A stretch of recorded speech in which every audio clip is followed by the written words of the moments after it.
Spencer's setting up his D&D equipment. Spencer, if you will, please get us up to date and recap where we are in our campaign. All right. Last time, our heroes had met with Lord Butzelot of the Butzelot Barbarians.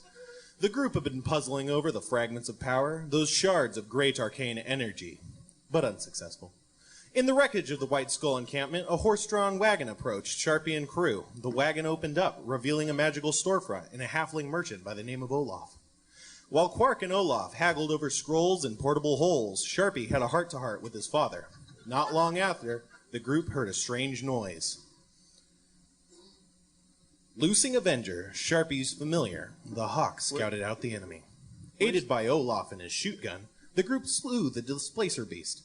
But the peace was short-lived. A large rift opened in the sky and outpoured the black fleet of Admiral Darkstar. The fleet launched many black cylinders, which impacted the Earth with heavy thuds. That's where we left off. So Admiral Darkstar is yeah, Spencer, everybody. Thanks. Yeah. We're on tour. We're on a tour bus with a dungeon master. I don't know if that That may be a first. yeah, that's...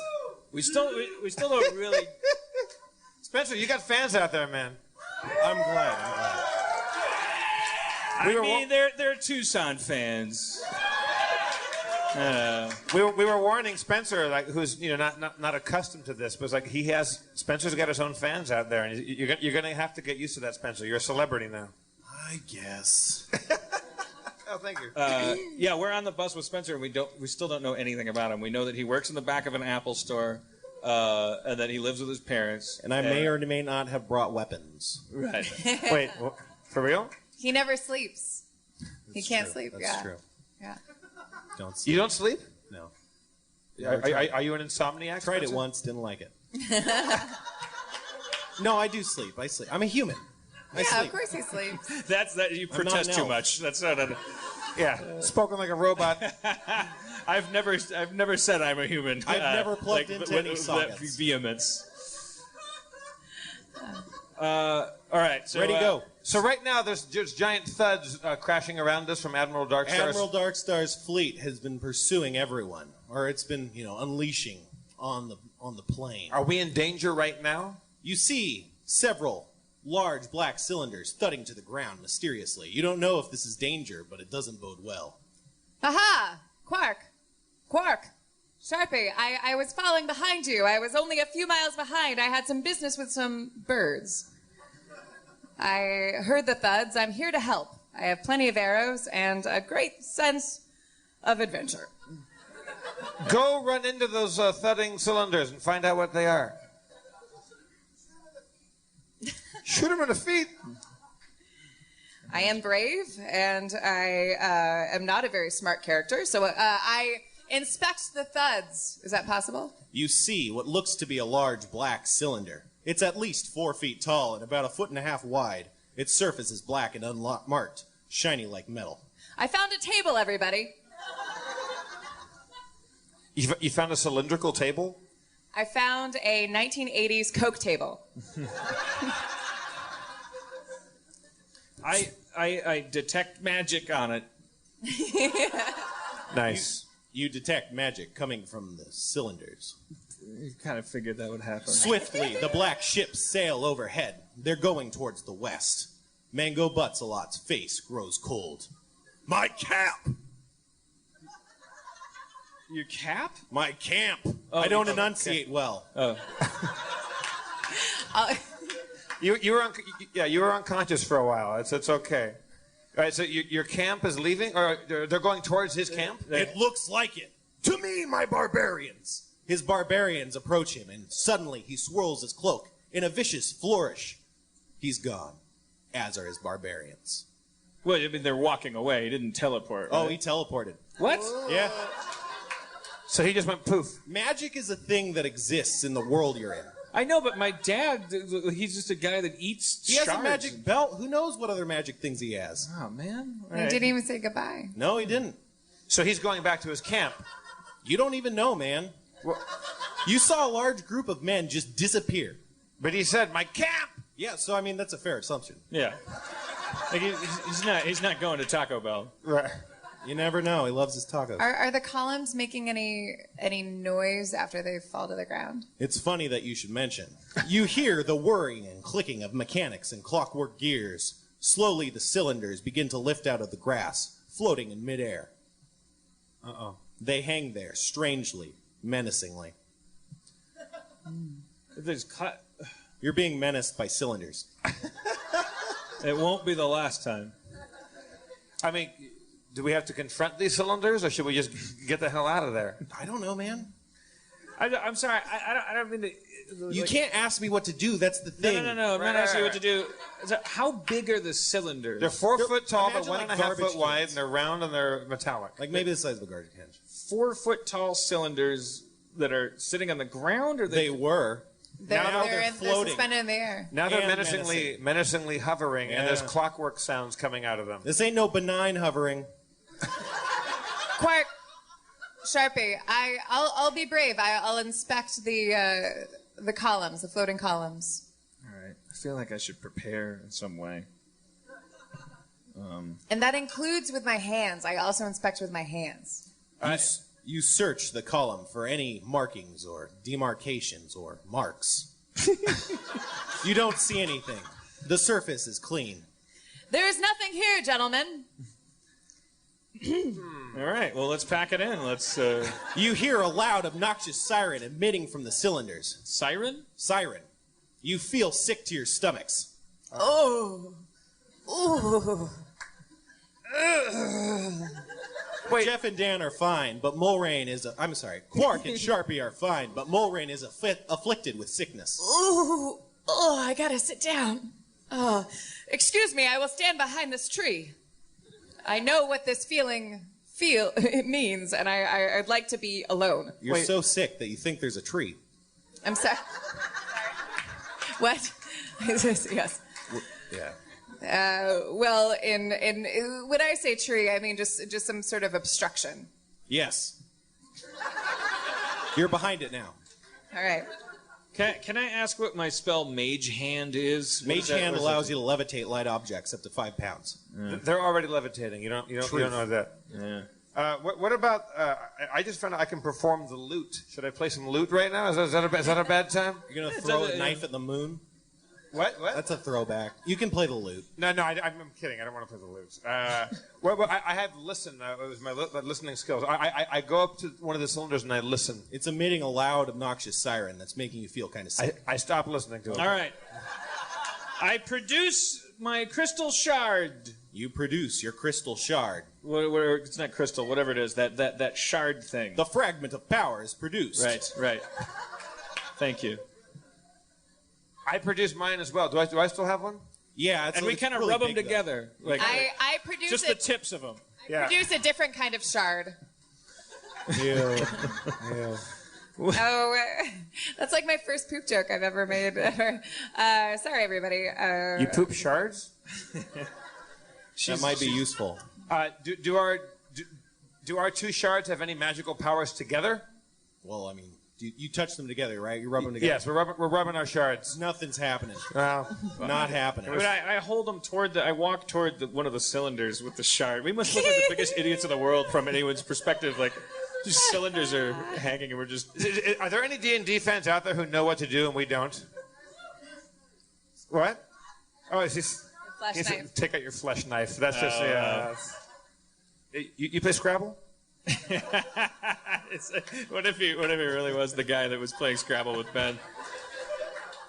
2 of the cylinders rise up and fly towards you. Uh-oh. They strike both Quark and Sharpie in the shit. chest. We should have attacked. Aha! Oh no! It's not fun. I use alchemist's fire. All right. Okay, so that's a thrown weapon. So Okay. Quark takes 6 damage. Sharpie takes 2 damage. Throw the alchemist fire. It hits. Aha! It does 4 damage. The cylinder's now on fire. Great. It's exactly what I wanted. You both relax.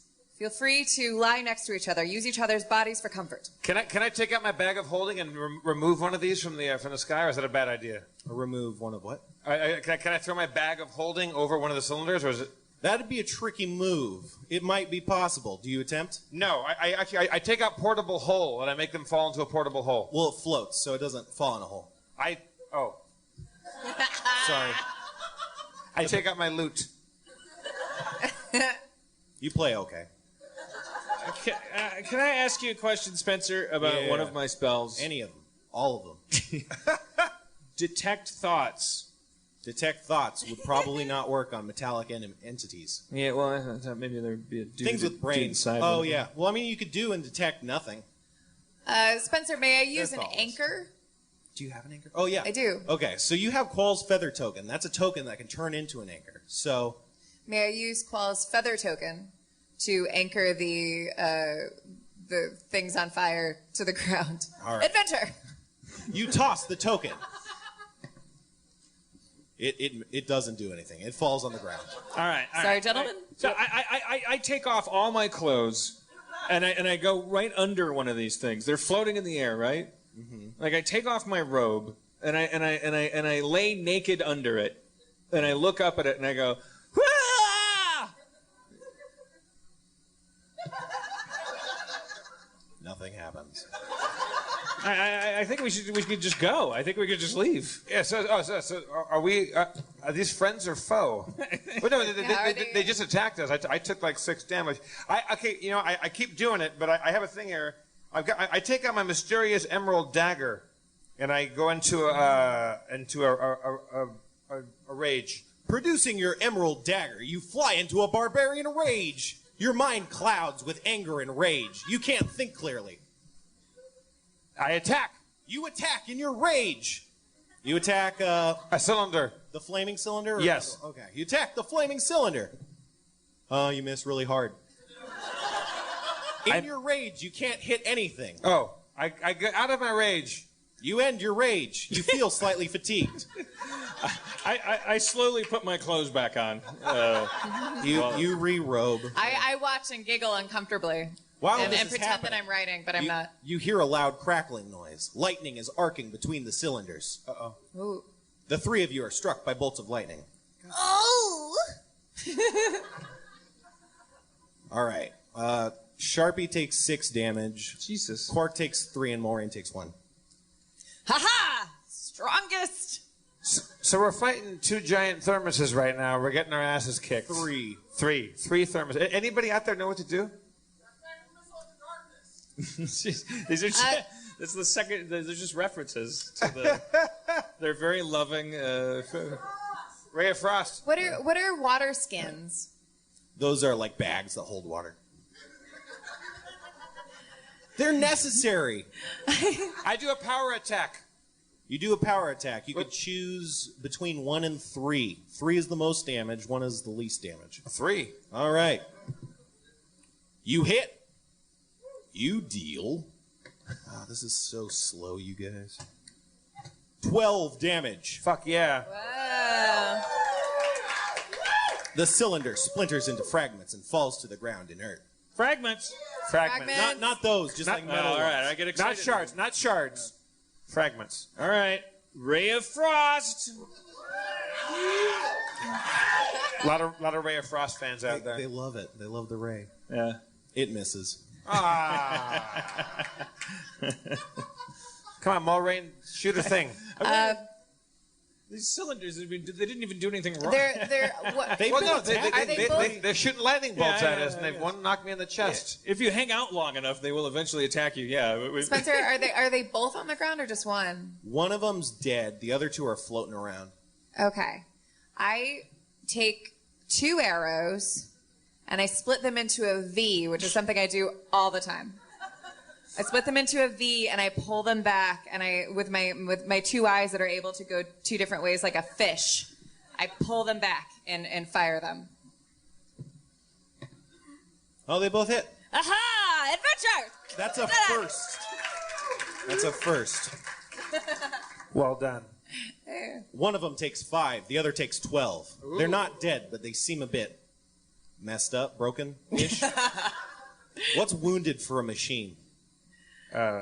Broken. Malfunctioning. There you go. Malfunctioning. There you go. That area. Fucking, I got nothing here. I can Well, luckily it's the cylinder's turn again. Oh. Mulrain and Quark, you take damage of some sort. 6 and 5 damage. So 6 and 5 damage. How am I doing here? You're not doing so hot. I'm not gonna lie. Don't I have like heal moderate wounds or some shit? You always think you do, but you never have. Okay, You do have a pendant of healing. Can I take my healing pendant? Yeah. I put on my healing pendant. Okay. It's put on. You think it has to boot up if you recall. All right, I'll reboot. Okay. Can I take my water skins? Yeah. Okay. They're taken. So I'm holding my water skins. Mm-hmm. Can I throw my water skins at the 2 floating columns? Feeling sickened, you seem a bit uneasy, but you attempt this strange maneuver. One of the water skins strikes. Lightning arcs across the surface of the disc, and it falls to the floor. Aha! All right. When I was studying my sheet, you knocked a disc off of a. I knocked. They're weak to water. Yeah. Oh. I have water skins too. Good. I do the same thing. It's not. It's Dan's turn. Oh. You still have to boot up. All right. I cast Ray of Water. Is that It's a real? bit of a stretch. Ray of water. Is that a real thing? No, under it's paper? not. It's not. I thought I could lie. Just pee on it. Yeah. You took your clothes off earlier, so Yeah. it's not much of a stretch. All right, I try. I mean, it's all. I don't have water skins. I try to pee on. I'm gonna roll for your bladder fullness. Oh shit! You manage a petty stream. It doesn't. It is but a trickle. Did I hit it? What? No, No, you a petty. you barely hit the ground. Yeah. It almost evaporates. I don't get why people find this Have funny. we been reduced to peeing on robot cylinders? That's all I can think to do. I have 3 sheets. I try. But that was smart of Mulrain to use water. Is it my turn yet? Yeah. I take my water skin out and do whatever the hell she did. You aren't as accurate with a throw as Mulrain, but you do attempt it. All right. Oh, that's a good roll. You strike the cylinder. Nice. Water splashes across its surface. It too falls to the ground, inert. Oh, right. are they all gone? They're all gone. Yeah. Good job. Okay, so we beat up 3 cylinders. We don't know if they were trying to help us. Are they full of Skittles or something? Yeah, we open one and it's just Jesus Christ is in it. Right. Good job. I go up to one of the cylinders and I spryly jump upon it and try to open it. You spryly jump I have a upon huge smile on my face and a really cute hat. Where'd you get the hat? From Olaf? He dropped it out of his wagon. I can roll with that, yeah. She has a hat, you guys. Okay. You do this. Nothing happens. Maybe battle robots aren't full of treasure. I touch one of them with a shard. That's not going to do anything. I think These ships just dropped some robot poop, and we just stood here and fought it. and we fought him. Yeah. But now your dad is off to his encampment. I say we ride toward the encampment now that we beat these cylinders. I think these were sent by a greater force, an evil force. But we could have, if we had just left in the first place, would they have followed us? I don't know. I think we just. You gotta try different things, different approaches. Right. Well, I feel like I keep trying to run away. Urinating almost worked. Yeah.